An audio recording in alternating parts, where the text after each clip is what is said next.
Hola, ¿qué tal todos? Bienvenidos al canal de Mimo Búho. El día de hoy les traigo un video especial. Mimo Búho narra una hora de historias de terror, parte 2. Comenzamos.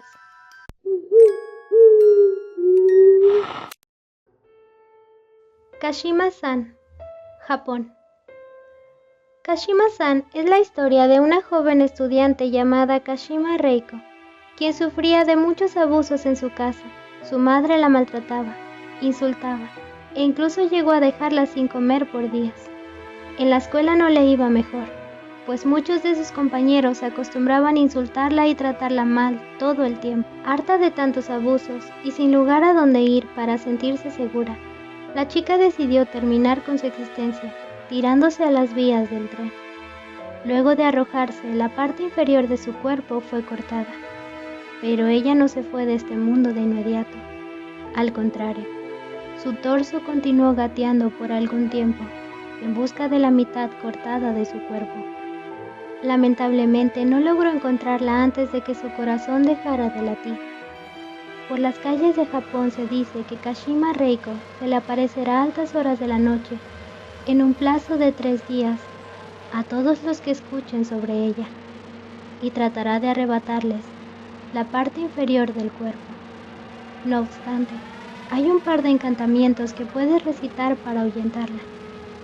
El primer día, puedes cantar Kashima-san 3 veces para hacerla desaparecer. Así, Kashima-san, Kashima-san, Kashima-san.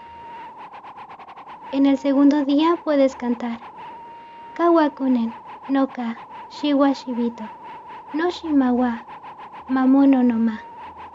Esto significa: el Ka es para el Ka de la máscara, Shi es para el Shi de la persona sin vida, y Ma es para alejar el mal de los duendes y espectros. Pero al tercer día, no importa lo que recites, no importa lo que cantes, nada funcionará.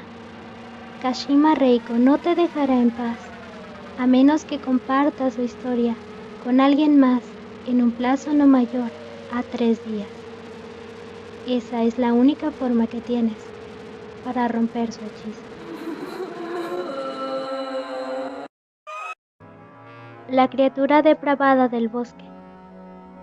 Existe una leyenda en los bosques de América del Sur, cerca del Amazonas, sobre un grupo de exploradores que se dedicaban a cartografiar la zona e identificar especies animales.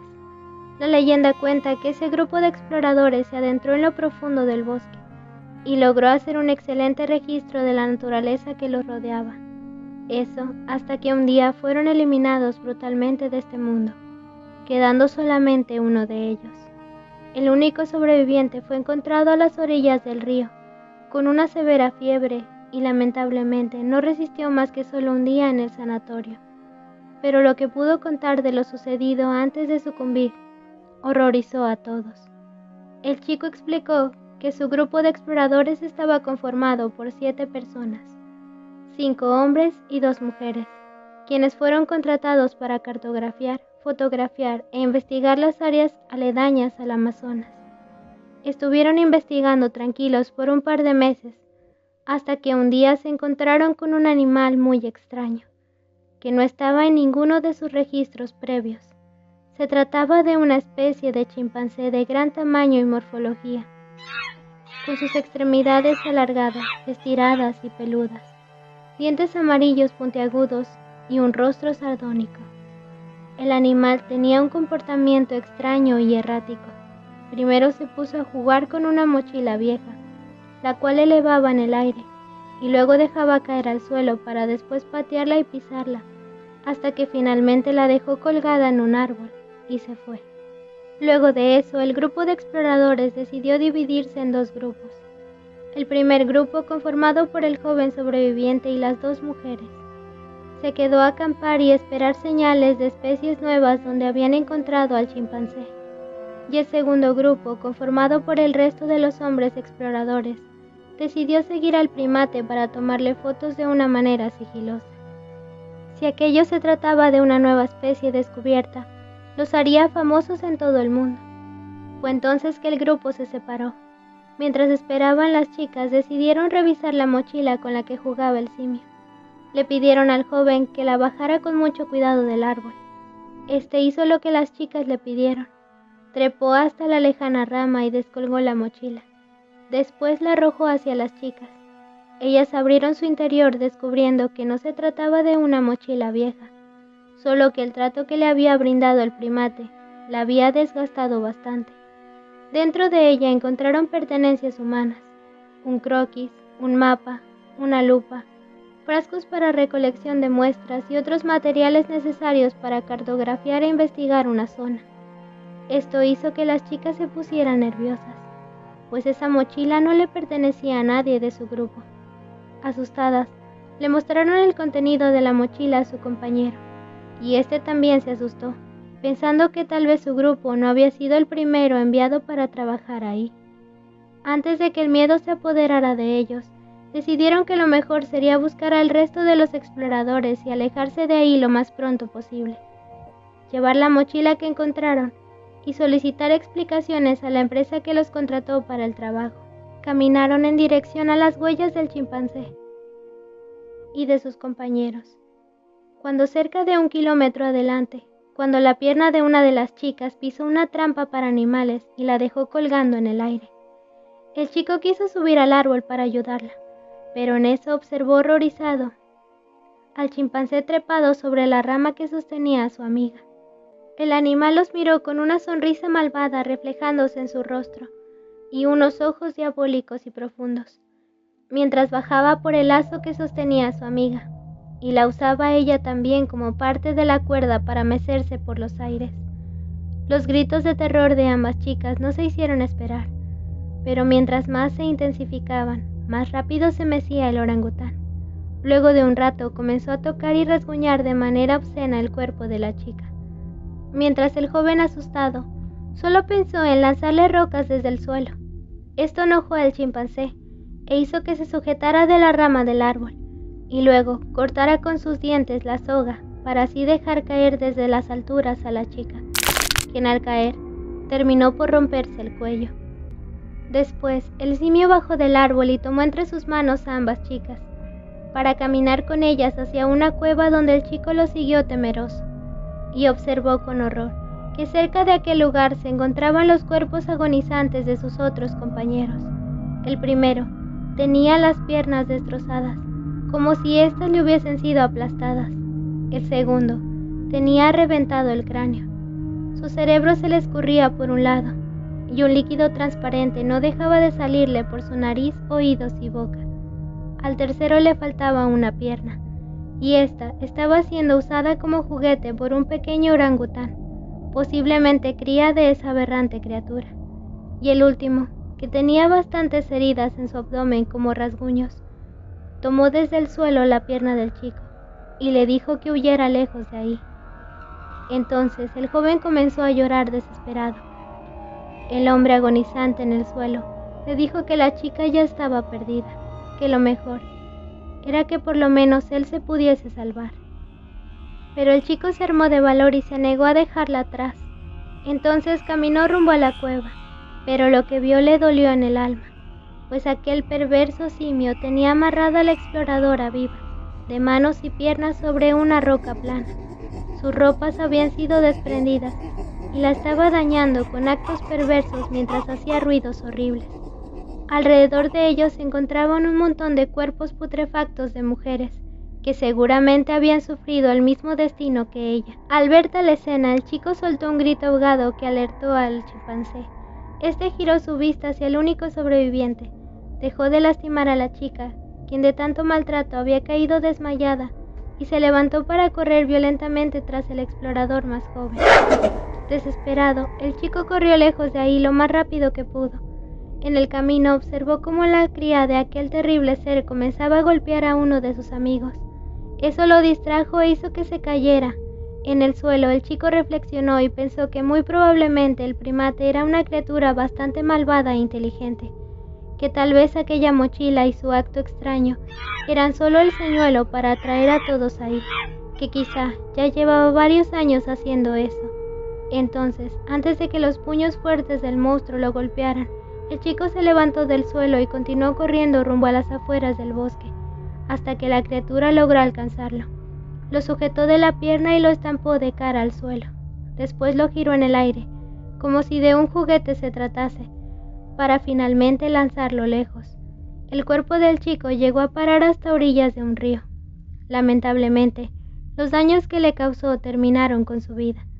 Antes de dejarnos contó esta terrible historia, que a día de hoy sigue aterrorizando a todos quienes la oyen, impidiendo a turistas y lugareños adentrarse en las profundidades de aquel misterioso bosque, pues nadie quiere ser el desafortunado que se encuentre con aquella variante de simio que contaba con una crueldad, inteligencia y perversión escalofriante.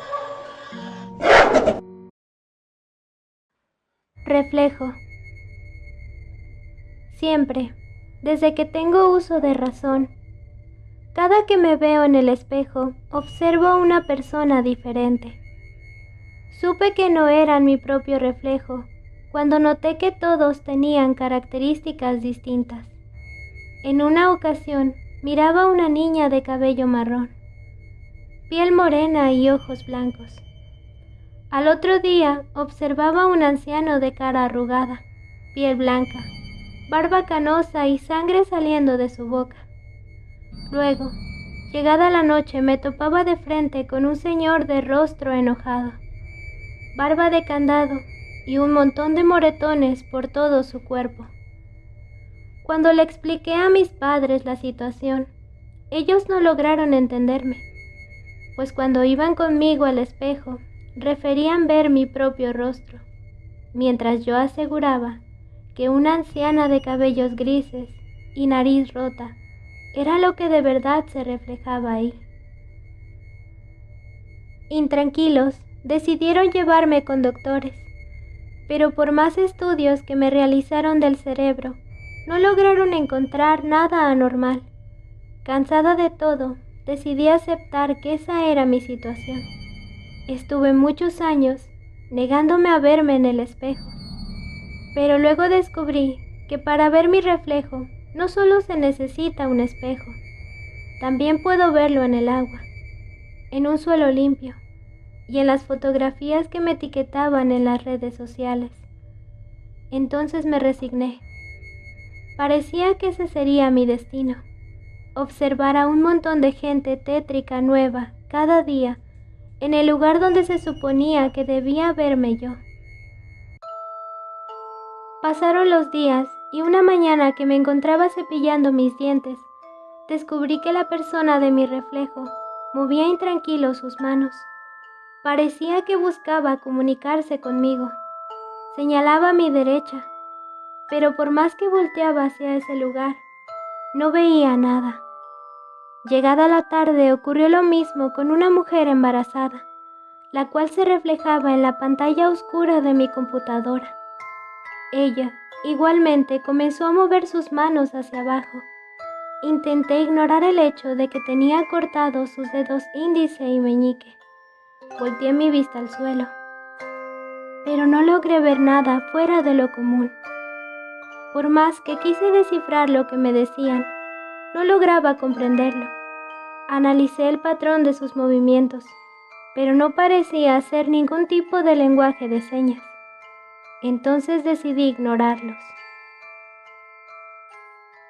Tiempo después, les grité desesperada: no entiendo lo que buscan decirme, así que encuentren otra forma de hablarme, porque esto no está funcionando. El anciano sin ojos frente a mí sonrió comprensivo. Llegada la noche, un chico muy apuesto de cabello rojizo apareció en el espejo del baño y comenzó a dibujar una especie de formas frente a él. Tenía la cara y los labios un poco morados, pero aún así lo podía notar bastante apuesto. Entonces tomé el espejo y corrí a mi cuarto.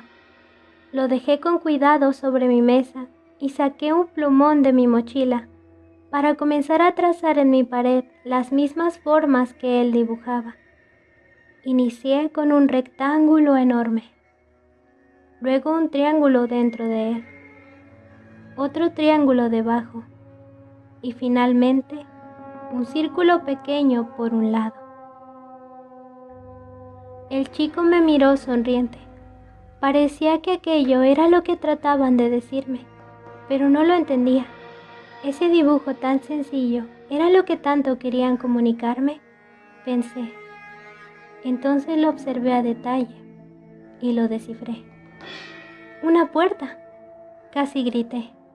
Me hiciste dibujar una puerta. Le hablé al chico del espejo, pero él ya no estaba ahí.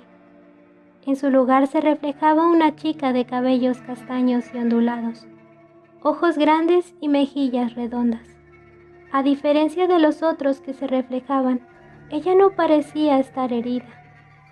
Tampoco me hizo señas ni nada. Al contrario, solamente se limitó a imitar mis movimientos. Fue ahí que lo comprendí. Esa chica era yo. Por fin estaba viendo mi propio reflejo. Entonces tomé mi celular y entré a mi red social, descubriendo con asombro que en el lugar en donde siempre veía a un desconocido, estaba yo. Activé la cámara frontal y me vi de nuevo a mí misma. Emocionada comencé a hacerme un montón de fotos. Gracias, susurré a la nada, pero dirigiéndome a ellos. Entonces la pared de mi cuarto comenzó a temblar y la puerta que había dibujado se abrió, seguida de un estruendo que me hizo caer al suelo. Inmediatamente después comenzaron a salir de ella todas las personas que se habían visto reflejadas antes. Eran tantas y lucían tan tétricas que comencé a llorar del miedo. Ellos me habían engañado. Estos 16 años de mi vida fui solo su medio para salir de su mundo y entrar al mío. Y ahora eran libres, libres de recorrer mi mundo y hacer en él lo que les plazca.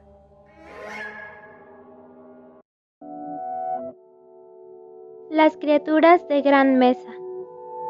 Mi nombre es Christopher Rocha y trabajo como guardabosques en Gran Mesa National Forest, un bosque ubicado en Denver, Estados Unidos, y estoy envuelto en un grave problema. Llevo 3 horas perdido en lo profundo del bosque. La luz de mi lámpara parece que ha comenzado a ceder, y justo ahora me encuentro en un lugar lleno de pinos altos y frondosos, con un lago y montañas de gran extensión a lo lejos. Al terminar mi revisión de rutina sobre el lugar, alrededor de las 9 p.m., verificando que no se encuentren personas problemáticas dentro, vi unas luces, las cuales iluminaban de rojo el cielo y emitían un sonido muy agudo. Estas luces duraron poco tiempo, pero, después de un flash muy intenso, iluminó todo a mi alrededor para que finalmente desapareciera como si nada. Eso me pareció extraño. Pensé que podría haber sido algún fuego artificial, pero fue justo ahí cuando los problemas comenzaron, pues una oscuridad inmensa ha invadido el bosque. Gracias a mi lámpara pude notar cosas extrañas tiradas por el camino, parecidas a las trampas que suelen usarse para atrapar animales. Pero es extraño porque no usamos ese tipo de trampas aquí. Además, no puedo quitarme de encima la extraña sensación de que alguien me está vigilando, muy a lo lejos. Siento como si algo estuviese tratando de llamar mi atención. Escucho voces distorsionadas de personas pidiendo ayuda, llorando, y algunas parecen gritar mi nombre. Tengo miedo, pero algo me dice que no pueden ser humanos, porque su pronunciación es bastante escalofriante y anormal, como si apenas estuvieran aprendiendo a hablar. Intrigado, decidí caminar hacia donde provenían las voces, pero cuando estuve a escasos centímetros pude observar a detalle, gracias a mi linterna, la verdadera forma de aquello que me estaba llamando. Se trataba de unos seres altos con extremidades tan estiradas que parecían de goma. Tenían ojos grandes, negros y profundos. Su cabeza era humanoide, pero 2 veces más grande que la de un humano promedio. Su piel era de color verde brillante y tenían una forma extraña de moverse, como si se esforzaran por coordinar cada uno de sus movimientos. Ver aquello me aterró tanto que salí corriendo intentando perderlos entre los árboles frondosos bosque adentro. Creo que lo hice, pero ahora no logro encontrar la salida. Ya no estoy utilizando mi linterna, por miedo a que me descubran por la poca luz que emite. Además, la he utilizado tanto que dudo que le quede poca energía. Con esta oscuridad no veo más allá de mi propia nariz, y el frío de la noche hace que me duelan los huesos. Estoy cansado de tanto huir y pienso que solo estoy corriendo en círculos. Además, si miro al cielo, puedo notar que falta mucho para que amanezca. No. Sin percatarme pisé una de sus trampas, y unos picos afilados se aferraron con fuerza a mi pantorrilla. Por Dios, nunca había sentido tanto dolor en mi vida. Es como si las espinas de su trampa comenzaran a succionar mi sangre. Intento removerla con mi navaja, pero es inútil. Esa cosa se está aferrando a mi piel con bastante firmeza. Me estoy quedando sin fuerzas. Mis ojos se están nublando. Y lo peor de todo es que creo que estoy volviendo a escuchar sus voces. Están gritando de una forma tan horrible que retumba mi cabeza. Creo que ya no lo lograré. Me he quedado sin fuerzas. Estoy a punto de caer desmayado. Uno de esos seres dejó de gritar y se acercó a mí. Me arrojó algo como intentando que baje la guardia y me quedé quieto. Arrojó una mano humana que no sé de dónde la sacó. Todo este tiempo estaba lleno de pánico y llanto, pero ahora solo me queda una cosa por hacer, y es grabar. Voy a grabarlos con mi celular. Necesito mostrarle al mundo, con mi último aliento, cómo estos seres me están rodeando y comienzan a festejar mi final con aullidos. Espero que esta grabación pueda ser encontrada y alguien investigue qué fue lo que me pasó. Mae Nak, Tailandia. Hace poco más de 100 años existió en Tailandia un joven matrimonio. La mujer de nombre Mae Nak y el hombre se llamaba Mak, quienes al casarse se fueron a vivir a las orillas de un pequeño pueblo. Sus días juntos fueron maravillosos, pues estaban profundamente enamorados y se acostumbraron rápido a la rutina de vivir juntos. Lamentablemente, la tragedia le sobrevino cuando Mak fue reclutado por el ejército, dejando atrás a una Mae Nak embarazada. El tiempo pasó, y por suerte la guerra terminó, haciendo que el joven Mak volviera feliz junto a su amada. Nada más volver fue recibido por los brazos cariñosos de la chica, quien lucía exactamente igual a cuando se separaron. Parecía que el tiempo no había transcurrido por ella. Fascinado por esto, Mak renovó feliz su vida junto a ella, la llenó de detalles y degustó encantado su comida. Todo parecía estar de maravilla entre ellos, salvo por una cosa, pues cada que él quería salir al pueblo y visitar a sus amigos, Mae se enojaba y no le permitía hacerlo. En cambio se aferraba a su esposo con fuerza y no dejaba de abrazarlo hasta que él cambiase de opinión. El hombre pensó en ignorar ese pequeño detalle de su esposa, pero con el paso de los días le comenzó a parecer molesto. Así que un día le dijo que si no lo dejaba ir al pueblo, iba a dejarla para siempre. Nada más oír esto, la chica comenzó a llorar desconsolada y le dijo que fuese al pueblo, que viera a sus amigos, pero que por favor volviera a ella y no la dejara. Algo extrañado por la reacción de su esposa, Mak aceptó su trato y fue al pueblo a beber un poco, pero tristemente no logró encontrar a ninguno de sus amigos. Resignado volvió a casa con su mujer, y antes de entrar con ella, decidió observarla desde la ventana mientras cocinaba. La chica se veía hermosa y joven como siempre. No fue hasta que en medio de su cocina dejó caer una cuchara al suelo, y en lugar de agacharse a recogerla, estiró su mano desproporcionadamente para tomarla. Al observar tal escena, Mak gritó aterrado, pues en ese momento sus ojos fueron abiertos y observó todo a su alrededor como verdaderamente era. Primero, sus manos, más arrugadas y maduras, indicando sus años avanzados. Su casa estaba abandonada y en ruinas. Después giró su vista hacia el pueblo, observando en su lugar solamente campo despoblado y casas abandonadas. Fue así que recordó cuando, estando aún en medio de la guerra, le llegó la noticia de que su esposa no había soportado el trabajo de parto y había perdido la vida junto al bebé. Entendiendo así que al terminar la guerra, decidió ignorar ese hecho para aferrarse a la idea de volver a vivir aquellos años maravillosos junto a su amada, viviendo entonces junto a su espíritu fantasmagórico, que lo alimentaba con maleza y ceniza, y que se había aferrado a esa pequeña casa en ruinas, y al propio Mac, debido al amor que un día se tuvieron.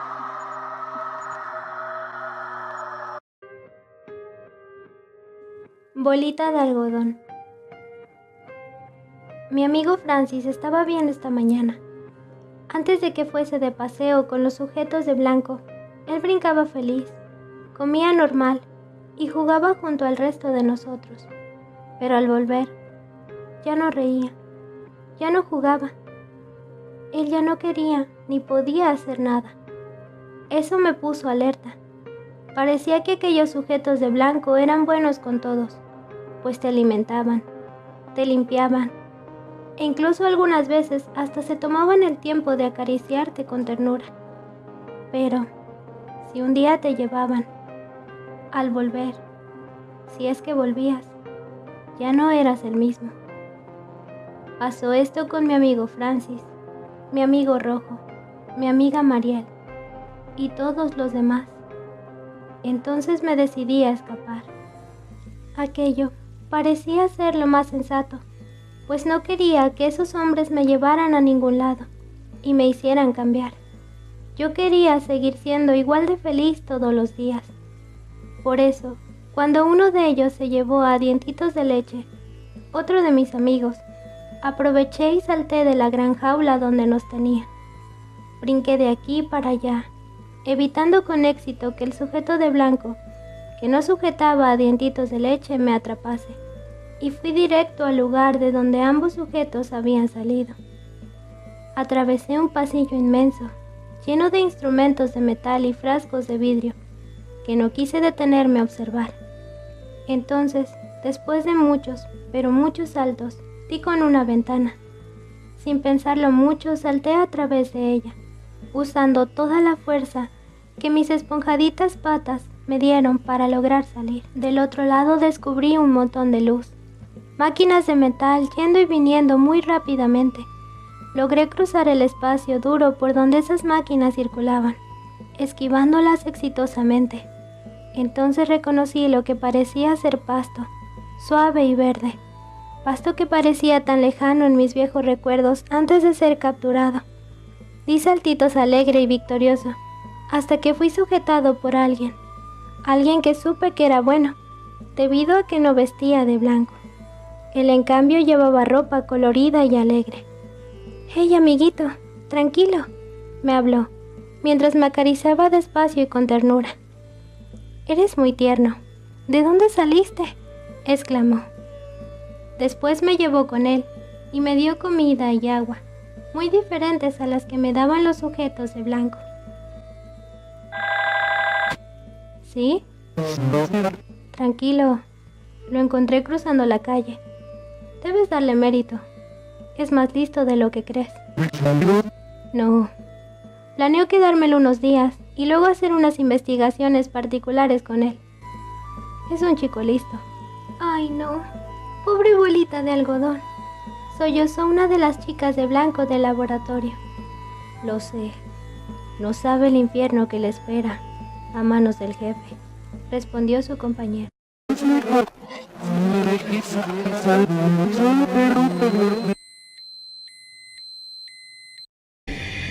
Zombies. Eran las 7 de la mañana de un perfecto y nublado día. Yo había salido a comprar un poco de levadura para terminar de preparar mis panes cuando los vi. Era una horda inmensa de sujetos que corrían a gran velocidad. Sus ropas estaban rasgadas y su piel se veía extraña y verdosa. Sin pensarlo 2 veces, corrí a esconderme en mi panadería. Cerré la puerta con seguro y las ventanas también.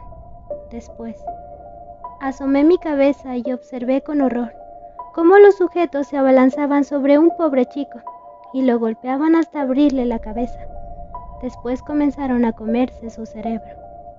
Mi estómago se revolvió y terminé por vomitar mi desayuno. Después, cerré mis cortinas y me encerré en mi habitación. Enseguida el boletín salió en las noticias. Un virus de prueba había sido liberado en el centro de la ciudad. Ahora, a saber cuánto tiempo debía mantenerme refugiada. Al menos, espero que estando zombificados los sujetos sean tontos y no logren descifrar la manera de entrar.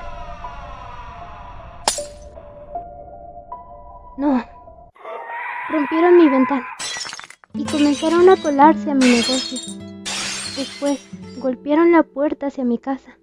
Por suerte, yo fui más lista que ellos y dejé abierta la entrada a mi sótano. ¡Ah! ¡No! ¡Auxilio! ¡No! ¡Ah! Lo siento, mis niños, pero de igual manera, luego de que recibiera el dinero por su secuestro, iba a deshacerme de ustedes. Las pertenencias malditas del abuelo.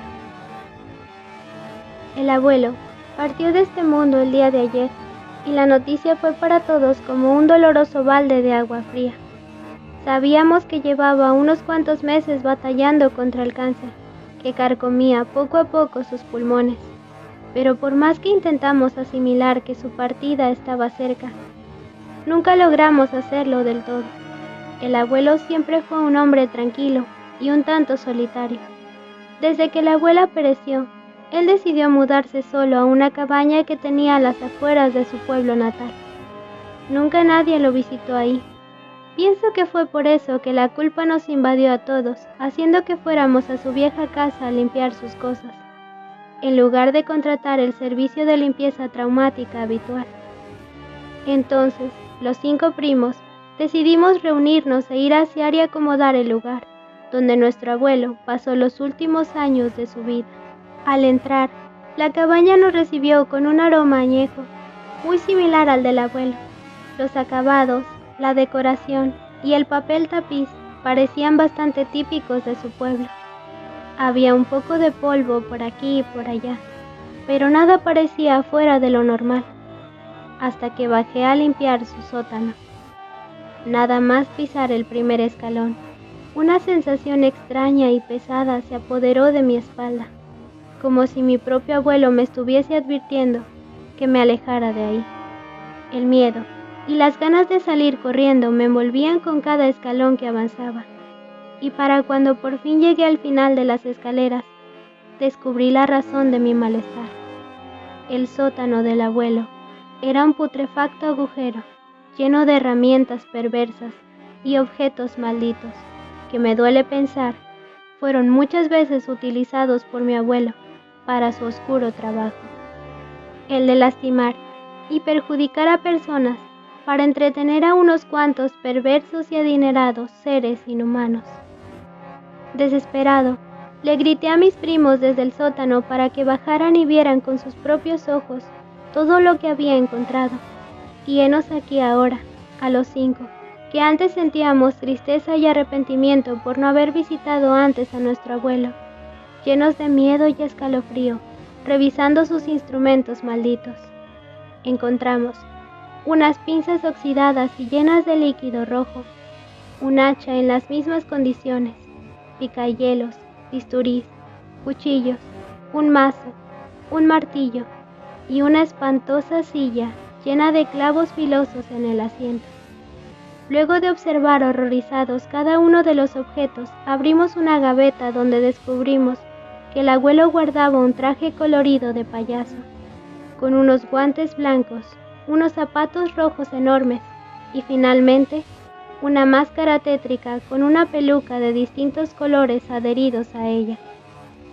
Debajo del traje se encontraban un montón de VHS y una reproductora antigua con su viejo televisor.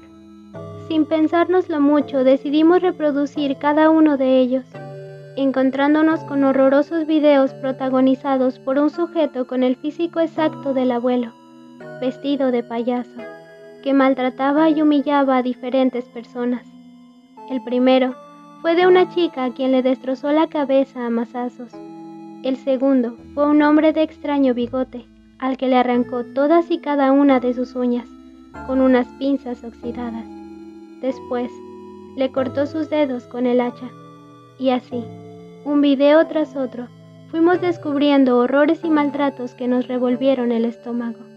Pero el peor de todos fue un video donde observamos al payaso hacer que un hombre se sentara sobre la silla llena de clavos, mientras él lo alimentaba con partes crudas de animales. Ver aquello nos hizo derramar lágrimas de ira y decepción. Finalmente, en el último video, se observaba al abuelo con la máscara puesta, mientras sostenía una cartulina con una dirección de lo que parecía ser una página de internet, que uno de mis primos se atrevió a buscar en su celular. Lamentablemente, el sitio parecía no pertenecer a la web normal.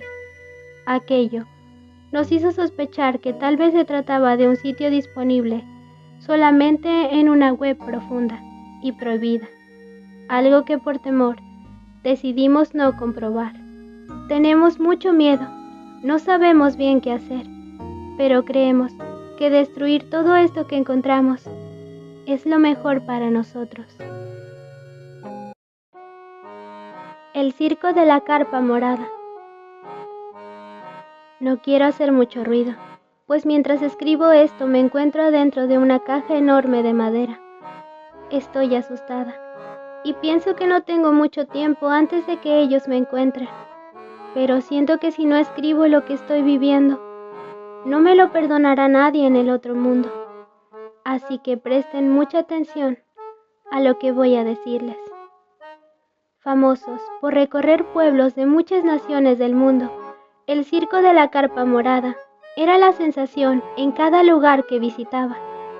Todos, desde ancianos hasta los más pequeños del hogar, amaban sus increíbles actos y demostraciones. Pero si había algo que caracterizaba a este circo, era su anonimato. Nadie, nunca, llegó a conocer de manera personal a los miembros de aquel aclamado circo. Siempre que aterrizaban en alguna zona de un pueblo, parecía que habían salido de la nada, y así como llegaban, se iban. Los rumores decían que eran un circo mágico y enigmático, que sus artistas eran realmente magos, y que cada una de las maravillas que presentaban al público las llevaban a cabo porque al nacer se les había concedido un maravilloso don. Mi hermano y yo soñábamos con formar parte de su espectáculo, así que decidimos practicar un acto de comedia vestidos como adorables payasitos. Con ayuda de nuestro abuelo, compramos los boletos para su función de las 8 de la noche y planeamos que luego de que terminase el show, nos escabulliríamos tras bambalinas y les presentaríamos nuestro espectáculo, para así unirnos en una gira con ellos, o mínimo conseguir el autógrafo de todos en mi más preciada libreta. Lamentablemente, nada salió como lo esperábamos, pues justo cuando decidimos colarnos tras bambalinas y presentarnos ante ellos, logramos observar tras un agujero en la carpa cómo los miembros del circo vestían con largas túnicas color morado, que apenas si dejaban asomar una parte de su rostro. Después, el más alto de ellos, quien lucía y se escuchaba como el presentador del espectáculo, tomó a un pequeño bebé entre sus brazos y empezó a agitarlo en el aire hasta hacerlo llorar. Luego, tomó una daga que estaba en medio de un pentágono dibujado en el suelo con tiza, sobre el que todos se pararon, y recitando unas extrañas palabras, detuvo los llantos de la cría, pasando profundamente una daga por su cuello. Mi hermano y yo quisimos gritar por lo que habíamos visto, pero la sorpresa fue tanta que nos quedamos mudos del susto y colocamos aterrados nuestras manos en la boca. Luego de haber hecho aquel acto tan atroz, comenzaron a vaciar el contenido rojo que salía de su herida en una taza, de la que empezaron a beber todos. Fue entonces que mi hermano y yo decidimos salir despavoridos de allí. Aquellos hombres, que eran nuestros héroes, se transformaron ahora en las personas que más temíamos en el mundo. Intentando huir, mi hermano pisó una rama que al crujir alertó de nuestra presencia a los miembros del circo, por lo que conscientes de que tal vez pudimos verlos, corrieron detrás de nosotros. Por eso es que ahora me encuentro oculta en esta caja, junto a mi hermano. Ambos llegamos a lo que parece ser una fábrica solitaria cerca de los terrenos del circo. Tenemos miedo. No sabemos qué podrían hacernos aquellos despiadados hombres si nos encuentran. No, no. Escucho pasos y llamados. Creo que al fin nos encontraron. La cabaña humana. A orillas del pueblo de Banca, en Poyaoco, ocurrió uno de los sucesos más impactantes que se mantuvo vigente en los noticieros a nivel nacional. Conmocionó a miles de personas y las hizo desear jamás conducir solos en una carretera del pueblo de noche. Todo comenzó una calurosa noche de junio del año 1956, en la que el oficial Francisco G. se encontraba cubriendo un operativo en la carretera a orillas del pueblo. Luego de que recibiesen el reporte desde una caseta de un vehículo aparentemente abandonado, siendo una época en la que los reportes por caseta eran algo nuevo para la policía por su reciente colocación, el comandante atendió el operativo y acudió al lugar junto a su compañero para revisar el vehículo y encontrarse con la persona que hizo el llamado, que de acuerdo al registro debía encontrarse cerca del kilómetro 46 de la carretera central número 3.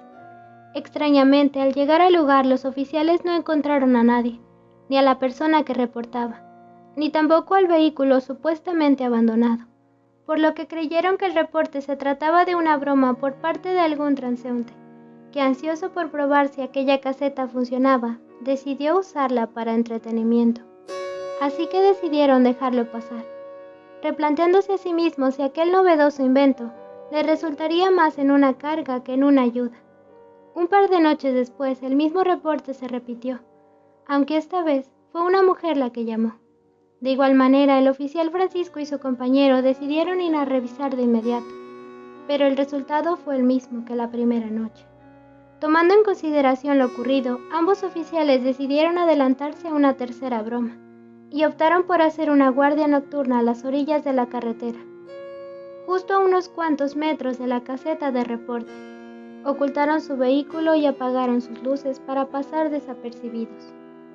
Fue así que el día viernes 14 de junio, a las 23 horas con 37 minutos, fueron testigos de un chico que detuvo su vehículo en medio de la carretera. Luego bajó de él, dejándolo abandonado con las luces encendidas. Atentos a esto, una vez que el joven estuvo lo suficientemente alejado del auto, los oficiales decidieron encender las luces de su vehículo y llamarlo para solicitarle una explicación a sus acciones. Lamentablemente, nada más notar la presencia de los oficiales, el chico comenzó a correr lejos de ellos, rumbo a lo que parecían ser unos senderos tan estrechos que le era imposible seguirlo con su vehículo.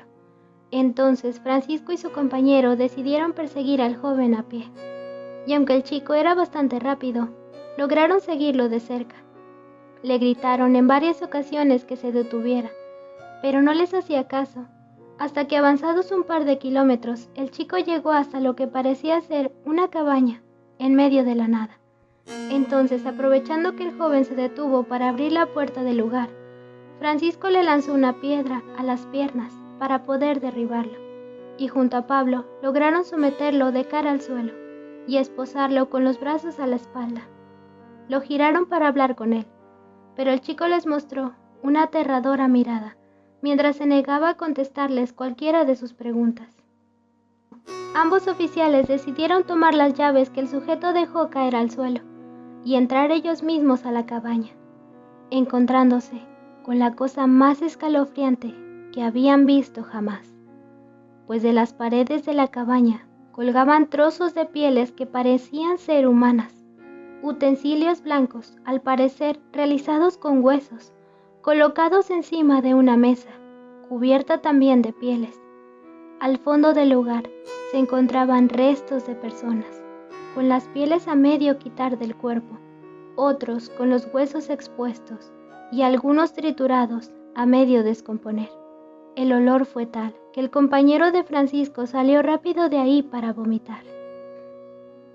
Y negado a creer lo que sus ojos estaban viendo, Francisco tomó por el cuello al muchacho, exigiéndole explicaciones por todo lo que veían sus ojos, pero el joven solo se limitó a soltar una risa macabra, mientras le decía: «Mi cabaña es la más pequeña de todas las de mi culto».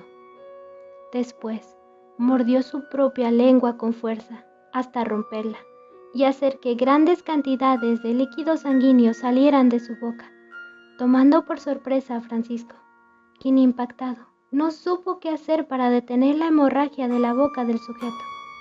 Para cuando Pablo regresó de vomitar y entró con ellos a la cabaña, observó a Francisco paralizado frente al chico que tenía la boca abierta y sangre escurriendo de ella.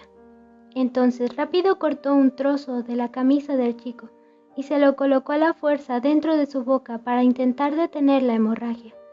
Luego de eso, Francisco permaneció en completo shock, mientras su compañero tuvo que cargar con él y con aquel chico que a cada segundo que pasaba parecía que perdía más y más líquido, mientras llegaban hasta la caseta para solicitar refuerzos. Ya estando ahí, les fue imposible notar que el vehículo del sujeto ya no estaba en la carretera, desapareciendo así una de las pistas claves del caso. En cuanto llegaron los refuerzos, Pablo los dirigió hacia la cabaña, mientras que Francisco, aún incapaz de hablar o actuar con soltura, volvió a la estación junto al cuerpo inconsciente del chico. Y a pesar de que intentaron reanimarlo, la pérdida de sangre que sufrió fue demasiada y terminó por perder la vida. Además, estudios post-mortem revelaron que dentro de su sistema había grandes cantidades de lúpulo, pasiflora y valeriana, plantas con altas propiedades omníferas, que a dosis elevadas pueden conducir un coma o incluso la falla total del organismo, lo cual, sumado a la pérdida de grandes cantidades de plasma, selló el destino del testigo clave del caso, el cual se temía que fuese un simple peón en el juego de ajedrez de alguna organización más grande y poderosa. Luego de meses, los hechos fueron filtrados a la prensa, sembrando el terror en todos los habitantes de la nación, pues también se reveló que, de acuerdo a varios estudios, aquella cabaña aterradora contaba en su interior con restos de al menos 12 personas, además de las últimas aterradoras palabras que soltó el sujeto: «Mi cabaña es la más pequeña de todas las de mi culto», las cuales continuaron por mucho tiempo vigentes en todos los habitantes del pueblo de Banca y Pollaoco, pues aún a pesar de tantas y tantas búsquedas, nunca se logró dar con ninguna cabaña similar. Policía retirado. Cory Noyola era una enfermera joven que al terminar su carrera comenzó a trabajar cuidando a los adultos mayores de la casa de retiro de oficiales y detectives. La mayoría de los cuidados que impartía eran sencillos: toma de signos vitales, aplicación de medicamentos vía oral o tomados, ponía sueros, daba masajes y terapias cognitivas. Todos los adultos del asilo parecían disfrutar de los juegos y actividades de la terapia cognitiva. Gustaban mucho de los memoramas, lotería y de contar también sus antiguas anécdotas de trabajo, salvo uno: el señor González. Él odiaba hablar con los demás, detestaba todo lo que fuera a socializar con otros, y parecía que los demás miembros del asilo tampoco querían relacionarse con él. Cory se acostumbró tanto a verlo solitario, sentado en un sillón del patio del asilo, mientras leía un libro, que el día que lo vio platicar alegre con su visita, el también retirado oficial Pablo Montes, pensó que estaba viendo a un señor totalmente diferente, pues junto al señor Pablo, el ex oficial G lucía calmado. Conversaba activamente e incluso soltó alguna que otra risa. Tal fue su sorpresa que no pudo evitar acercarse al señor Pablo finalizada la visita para preguntarle por qué el señor G no parecía querer socializar con nadie más en el asilo. Fue entonces que el viejo Pablo le platicó a Cory el pasado triste del ex oficial Francisco González, quien luego de ver en primera persona el interior de la cabaña humana, fue testigo de cuando el principal sospechoso del caso se cortó su propia lengua con los dientes, después de confirmarle que en toda la nación había muchas más cabañas parecidas a la que vieron en las noticias, quedando en un estado de shock que le duró meses y dedicando el resto de su vida a la búsqueda de las otras cabañas, sin obtener éxito alguno. Por eso es que era tan hostil con los demás en el asilo, porque muy profundamente de su ser, siente que les falló a todos, por no lograr dar con los principales responsables de los actos tan atroces llevados a cabo en el pueblo. Aquello reactivó en Cory recuerdos de cuando era pequeña, y su abuelita le decía que era muy peligroso andar de noche en la carretera, porque si lo hacías, unos monstruos cortapieles podrían llevarte lejos de todos para siempre. El infierno es real. Mi abuela era una mujer religiosa y decidió inculcar la religión a sus hijos, y cuando estos tuvieron hijos, les decía que antes que cualquier otra cosa, debían bautizarlos, desde bebés. Conforme fueron creciendo, mis tíos decidieron obedecerla y llevar a bautizar a sus hijos, cuando estos cumplían el mes de nacidos, sin peros. Todos excepto mi tío Hugo. Él, al ser el único de los hermanos que le gustaba estudiar, se decía a sí mismo que era un hombre de ciencia, que no iba a creer en Dios y la Virgen, que eso eran puros cuentos, porque no estaban probados por la ciencia. Entonces, cuando se juntó con su esposa y tuvieron su familia, crió a sus hijos conforme a sus creencias, burlándose en cada reunión familiar de la abuela y sus rezos.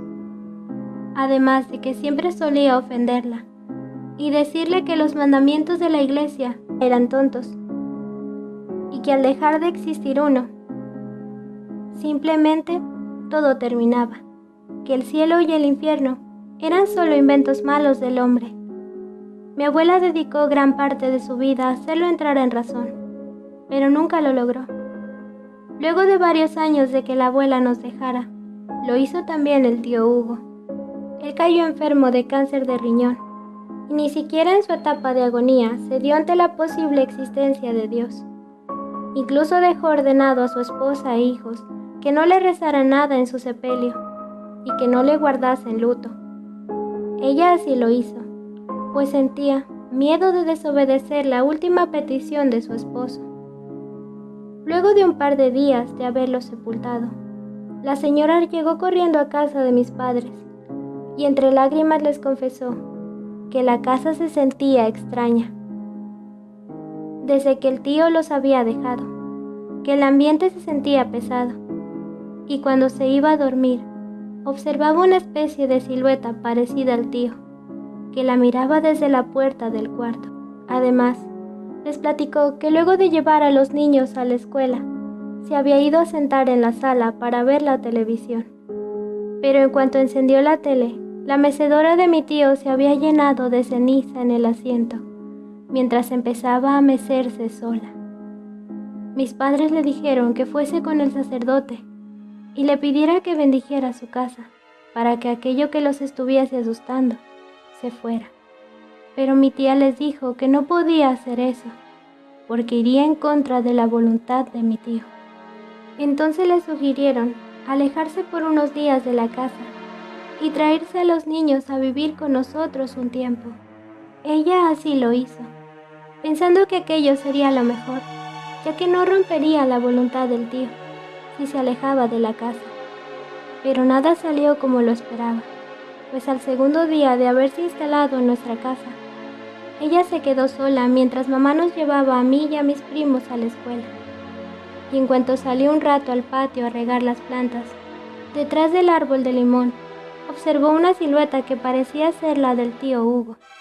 Temerosa y entre lágrimas, se acercó hasta ella, observando con horror que se trataba de un espectro pálido. con el cuerpo quemado y un olor a azufre insoportable. Mi tía gritó aterrada, pero entonces el espectro le habló. Tenía la voz igual a la del tío. «Hugo», exclamó entre lágrimas mi tía. «Sí, soy yo», suspiró el espectro. «Vine como pude para decirte que no sigas mi ejemplo. Bautiza a los niños y lleven una buena vida, creyendo que Dios existe, porque ahorita yo me estoy quemando todos los días en el infierno». Habló, antes de desaparecer, dejando junto al árbol de limón un montón de ceniza y olor asqueroso a azufre. El tiempo no avanza. No sé cuánto tiempo tengo aquí, pero no es broma cuando les digo que el tiempo no avanza igual. Desde que mi novia me dejó, siento que todo a mi alrededor se detuvo. Es como si ya nada sucediera de verdad. Los golpes de papá, los llantos de mamá, ya no suceden. La hora de la comida, las clases de mi escuela, el momento en el que tomo un baño, ya nada pasa. Todo se detuvo en cuanto mi querida Alejandra me dijo que no tenía lo suficiente para seguir siendo su pareja. Peor que eso, me aseguró con desdén que nunca lo tuve, que solo salió conmigo por lástima, que alguien sin dinero como yo, a lo único que podía aspirar era ser su jardinero. La verdad es que eso me dolió. Tal vez ella no lo sabe, pero cada una de las cosas hirientes que me dijo cuando se fue, me dejó marcado. Ese día llegué cabizbajo a la casa y con mis ojos al borde de las lágrimas, pero mamá apenas sí lo notó, debido a sus propias heridas y cansancio acumulado de años y años sin parar de recibir maltratos. El que sí logró notar mis ojos tristes fue papá, y lo mejor hubiese sido que no lo notara, porque en cuanto me vio se burló de mí. ¿Y ahora a ti qué te pasa? ¿Quieres llorar? Bueno, voy a darte una razón para llorar de verdad, exclamó, luego de un golpe tras otro, en que los hombres no lloran. Luego de un golpe tras otro, que los hombres no lloran, y que nada de lo que me pasara era lo suficientemente grave como para que los demás pudiesen ver mi debilidad. Me aseguró que él no me había criado así, que él me enseñó a ser fuerte como él, que ni siquiera el día que mi abuela había dejado este mundo lloró. Después tomó su botella de licor y me obligó a terminarla de un solo trago. Dijo que esa era la única forma en la que nosotros podíamos curarnos las emociones negativas que nos aquejan. Después de eso decidí hacerle caso. Reprimí mis emociones y guardé mi tristeza. Pensé que era lo más inteligente. Si guardaba mi tristeza y trataba de ignorar lo miserable que era mi vida, mientras tomaba y tomaba licor, todo estaría bien. Al principio parecía ser así, pero ahora me doy cuenta que cuando hice eso, fracturé la Matrix del universo y creé un bucle infinito en el que el tiempo ya no pasó igual. Mi cuerpo seguía moviéndose, pero mi alma quedó atrapada aquí. Estoy como dentro de un espejo, y desde aquí puedo observar a mi yo de antes. Parece como un robot que habla cansado, soporta golpes, insultos y desdén, que come o medio se baña y duerme mucho y sobre todo bebe mucho alcohol. Verlo me resulta un tanto gracioso. A veces hace cosas que nunca me hubiese imaginado haciendo. Toma una pequeña navaja para rasurar y traza líneas rojas en mi brazo, y luego las baña en licor. Lo peor es que las oculta tan bien que tengo curiosidad de qué pasará si un día hace el corte más profundo. Pienso que tal vez cuando eso suceda, volveremos a estar juntos. Gracias por haber llegado hasta aquí. Si el video te gustó, no dudes en dejar tu me gusta. Suscríbete para que puedas disfrutar del resto de videos del canal. Yo soy Mimo Búho y espero vernos pronto.